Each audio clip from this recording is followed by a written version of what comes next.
Hello guys, welcome back to literature path. आज हम पढ़ने वाले हैं द ग्लास मैन ग्रे, जो कि लिखा गया है टेनिस विलियम के द्वारा। ये एक वन एक्ट प्ले है 60 पेजेस का। So before we get started, अगर आपने सब्सक्राइब नहीं किया है मेरे चैनल को तो प्लीज़ सब्सक्राइब कर दें। About the book, Tennessee William the Glass Menagerie is one of the major plays of modern English dramatic school. अब ये एक मेजर प्ले है ड्रामेटिक स्कूल में से, मॉडर्न इंग्लिश ड्रामेटिक स्कूल में से द ग्लास मैन ग्रे को एक मेजर प्ले माना जाता है। It embodies the bold experimental spirit of the young American playwrights active in 1930s and 1940, whose sensitivity to the turbulent occurrence of those decades led them to explore new possibilities in the field of theoretical performance. The present book makes a critical evaluation of this play, covering all its major aspects in order to help the young student of American drama understand it fully. Being an experimental play, The Glass Man Grey represents certain difficulty for an ordinary student, for those whose benefit the present book has written. हम मानते हैं कि ये एक experimental play था। इसके लिए एक ऑर्डिनरी स्टूडेंट जब रीड करेगा तो थोड़ा उसको डिफ़िकल्ट हो सकता है। और ये प्ले सामने आया था 1940s या 1930s के दौरान। The idea of the play must have incubated slowly, for there were several attempts to write it in the form of a story and screenplay before it finally clicked as full-fledged play. हमने पहले भी देखा जो glass man grey play है वो काफ़ी बारी लिखा गया था। एक एक्सपेरिमेंटल प्ले था, उसको टेनिस विलियम्स ने पहले स्क्रीन प्ले के जैसे लिखा, फिर स्टोरी के जैसे लिखा, उसके बाद फाइनली वो एक वन एक्ट प्ले में कन्वर्ट हुआ कुछ अटेम्प्ट्स के बाद।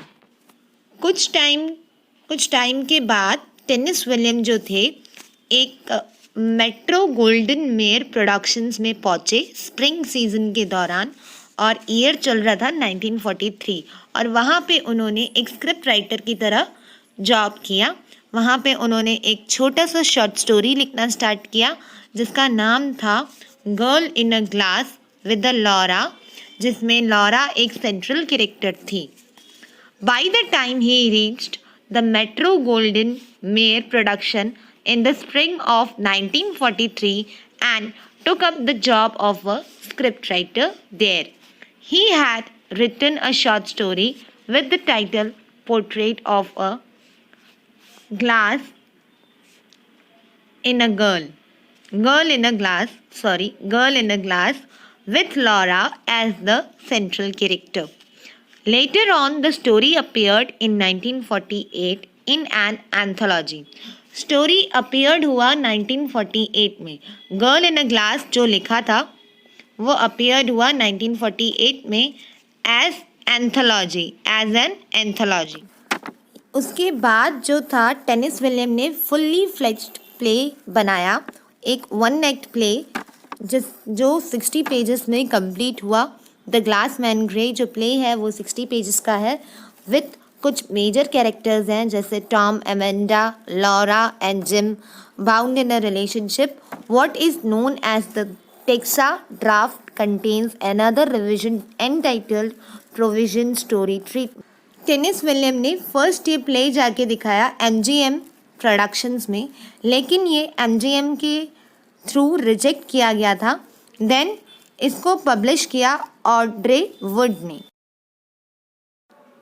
The Glass Man Grey is a monumental play in that it represents the intensely restive life of a common American family facing unforeseen challenges, its fabric and foundation threatened by the forces beyond its control and understanding.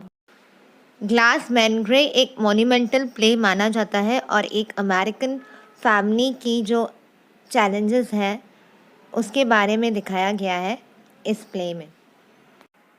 The pathetic tale comes out mostly from the frustrating experiences of the author himself and emerges as the drama in which the average American of that age could find his or her image. अब ये जो pathetic tell है glass मैनग्रे की, वो author के frustrating experience से आती है. Tennis Venom was more interested in the deep-lying forces that determine the lives of characters like Laura, Tom, and Amanda than the external forces that were molding the destiny of societies in the 1930s.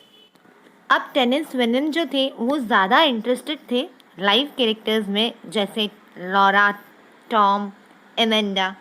ये सब क्या describe कर रहे थे? Destiny of societies. जो 1930s में America की जिस तरह से सोसाइटी थी, अमेरिकन फैमिलीज थी, वो सब डिस्क्राइब कर रहे थे. He tries to understand and portray the wayward, neurotic and uncommon characters, and he succeeds eminently. He employs dramatic techniques that leave an ordinary reader much in the need of explanation. यहाँ पे tennis venom ने सीधा सीधा सब कुछ बता नहीं दिया है, लेकिन कुछ चीज़ें ऐसी छोड़ी गई है एक ऑर्डिनरी रीडर के लिए, जो उसे मजबूर करता है प्ले रीड करने में, और वो एक्सप्लेनेशन उसको प्ले का जानने के लिए. The play is divided into 7 scenes and opens with a line from Cummings, the modernist poet. Nobody, not even the rain, has such small hands. अब प्ले जो है 7 scenes में डिवाइडेड है, और जो उसका स्टार्टिंग लाइन होता है वो कौन सा है? Nobody, not even the rain, has such small hands. The apartment in which the Wagenfield family lives is in the rear of the building, a crowded place with a vast heave, like conglomeration of cellular living units in those areas of the city where lower middle class population lives.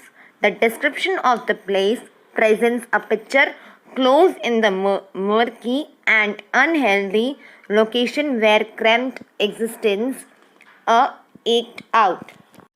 Guys, जब भी मैं book में से पढ़ा हूँ, तो अगर आपके पास बुक है तो प्लीज़ वो लेके बैठना, तो उसमें आपको इजी पड़ेगा.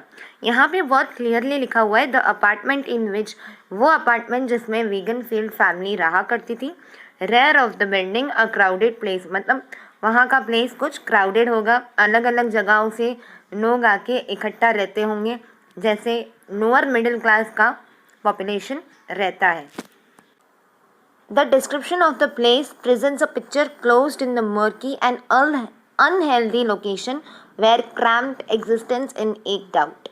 अब यहाँ पे जो सिचुएशन दिया हुआ है, जो इस पैराग्राफ में डिस्क्राइब किया गया है, वो एक अनहेल्दी लोकेशन है, और अनहेल्दी क्राउडेड प्लेसेस जैसे बहुत रिस्ट्रिक्टेड एरिया होता है, कंजस्टेड एरिया होता है, बहुत सारे लोग आके एक ही जगह पे रहने लग जाते हैं, लेकिन जगह नहीं होती है, क्रैम्प्ड होता है रहने के लिए, कंजस्टेड लगता है, तो उस एरिया के बारे में यहाँ पे जिक्र किया गया है.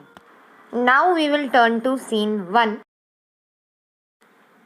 The scene 1 opens on a living room, also serving as a sleeping room for Laura, with numerous glass animals and a photograph of the father who left the family long ago.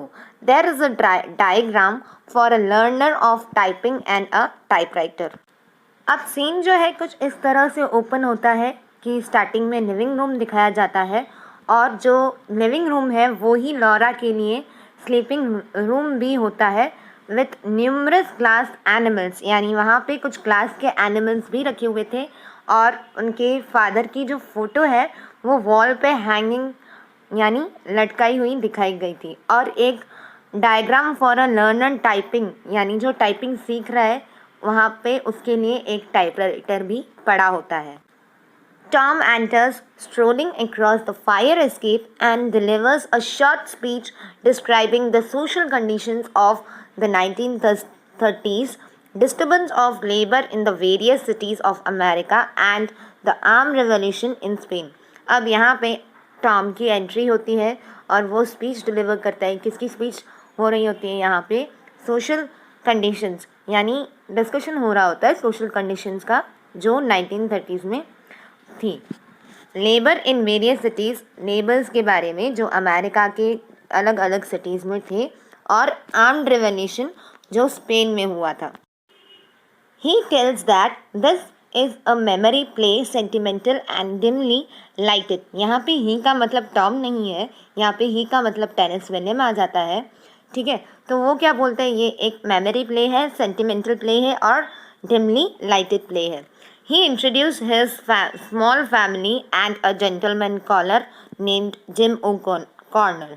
अब यहाँ पे ही का मतलब Tom आ जाता है, तो वो अपनी एक छोटी सी फैमिली को इंट्रोड्यूस करते हैं, और जेंटलमैन कॉलर कौन था, gym. Tom's father does not appear in the play but his photograph is hanging on the wall. Tom के फादर का रोल है, बट टॉम के फादर कभी प्ले में अपीयर नहीं हुए, लेकिन उनकी फ़ोटो जो है, जैसे मैंने आपको बताया था, दीवार पे लटकी हुई है। अब नेक्स्ट हमको रीज़न पता चलेगा कि सिर्फ टॉम के फादर का फ़ोटो क्यों हैंग किया हुआ था। He was a telephone man and was unable to carry the demands of the family head. One day he left the place without telling anyone. The last they had heard from him when he sent them a picture postcard from Mazatlan on the Pacific coast of Mexico containing a message of 2 words, hello, goodbye and no address. Tom के father और Laura के father जो दोनों भाई बहन थे, वो एक टेलीफोन मैन थे। इसके लिए वो अपनी डिमांड्स, यानी फैमिली की डिमांड्स जो थी वो पूरी नहीं कर सक रहे थे, इसके लिए वो फैमिली छोड़ के चले गए थे।